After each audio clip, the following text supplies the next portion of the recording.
It's 2:45 p.m. You started the day fine. You got your day planned, your emails answered, you put out all the fires, but then it hits you. It's not just tired, it's a physical wall. Your eyelids feel like they weigh 10 pounds. Your brain feels like it's full of cotton. You find yourself staring at your computer screen, reading the same sentence 3 times and absorbing absolutely nothing. And the only solution your body is screaming for is sugar or caffeine. Does this sound familiar? If you're a woman over 50, you've probably been told this is just part of aging. Or maybe you've been told you're just lazy.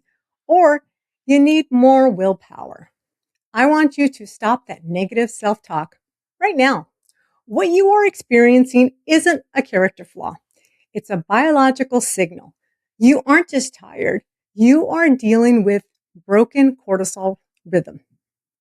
Today, we're going to fix your 3 p.m. crash, not with another cup of coffee, but by fixing the energy leak that is draining you dry before lunch. Let's talk about what's actually happening in your body at 3 p.m. In a perfect world, your energy driven by a hormone called cortisol should look like a gentle slide. It's high in the morning, wakes you up, and it slowly, gradually decreases throughout the day until it's low at night so you can sleep. But for many of us in midlife, that slide turned into a cliff. Think of your daily energy as a gas tank. In your 30s, you had a hybrid engine. You could run on fumes, stress, and minimal sleep, and your body would just regenerate.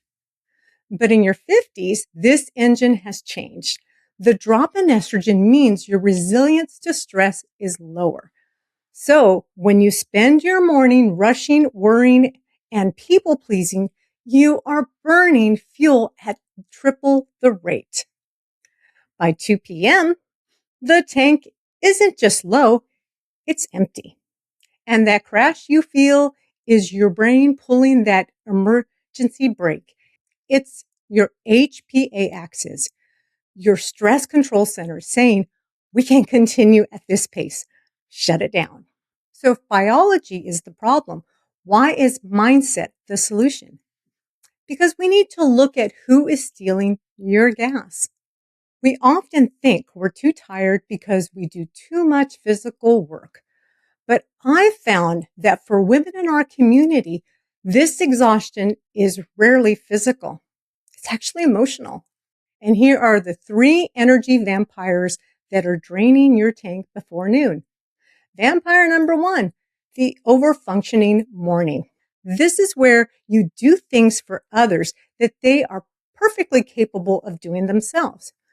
Do you make the coffee for everyone? Do you find your husband's lost keys? Do you remind your adult children about their appointments?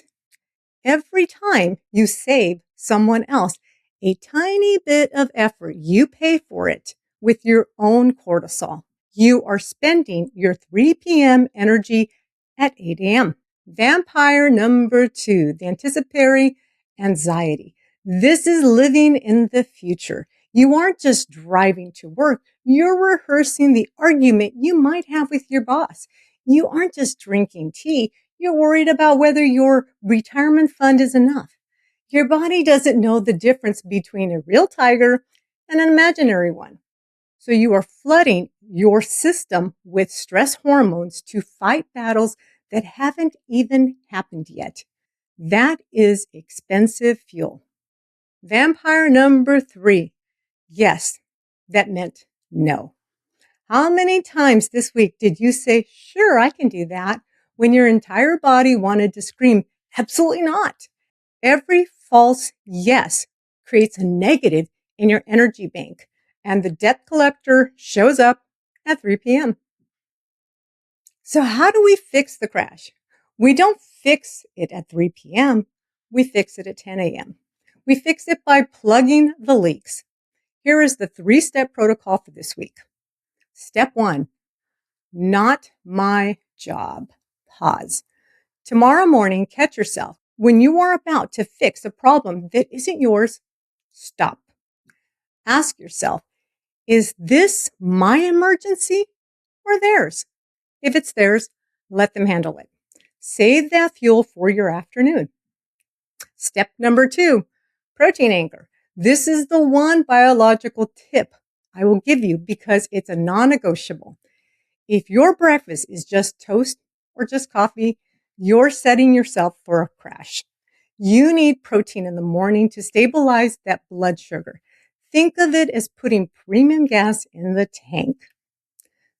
Step 3, 20-minute nothing break. This is the hardest one for us.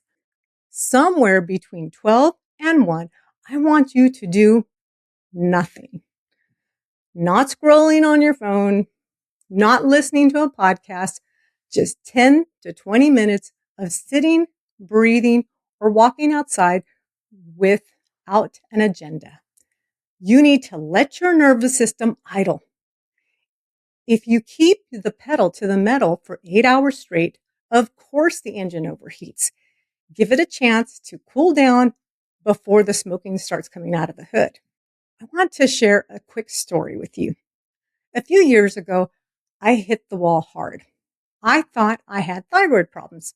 I went to my doctor, got blood work done, and everything was normal. I was furious. I thought, how could I feel so bad and be normal? But then I looked at my calendar. I was giving away pieces of myself from the moment I woke up until I collapsed at night.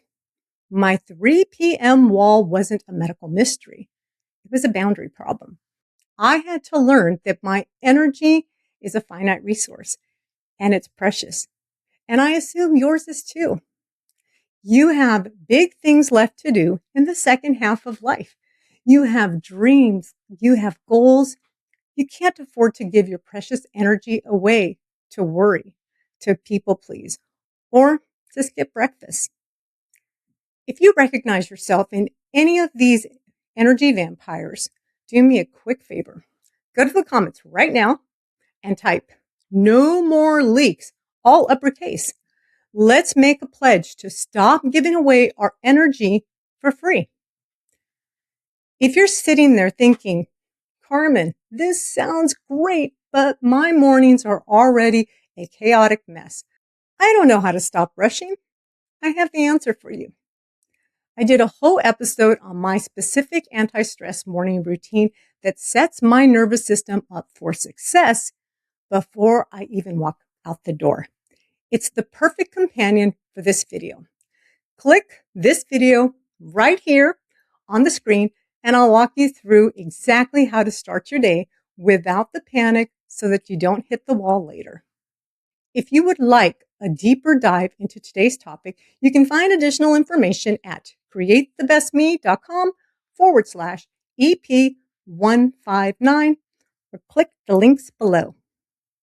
If this episode helped you, would you do me a quick favor? Like, subscribe, and share it with a friend who's been hitting that 3 p.m. wall. Come back next week for another amazing episode created just for you. Until then, keep dreaming big, take care of yourself, and remember, you're beautiful, strong, and capable of creating the best version of yourself by making that personal pledge. No more leaks. Thank you for watching. Catch you next week. Bye for now.